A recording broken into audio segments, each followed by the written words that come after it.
adlaw sa Domingo sa tanan. So grabe, patsada kayong dagat oh. Patsada kayong panahon. So sa ubang dapit nagbaha na. So amping lang ta sa mga lugar nga nangabahaan. So sa diri po sa Talisayan medyo dako-dako nga ulan ang maabot oh. Makita niyo sa background is grabe gid kayo ang dagom karon. So unsa pa man amping lang ta sa unsa may atong pangbuhaton o mag-obserbar karon ang panahon mag-minaritista. So bantay-bantay ta sa atong palibot laban sa pagtaas sa mga tubig kay ang tubig di gid nato makontrol. So siguro sa flood control project bitaw.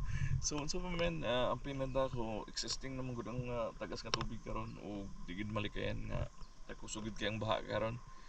Gawas sa nagkabulabugan ang flood control project. Ang baha gid medyo taas-taas gid. Ako nakita gahapon dito sa Balingasag is gabi taas ang tubig ay. So amping lang mo diha taga Balingasag.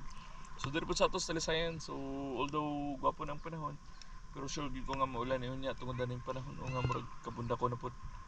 So unsa pa man amping ta kanunay ali kay sa kagubot ug God bless atong tanan, God bless atong tanan. Again, a blessed Sunday to all. God bless.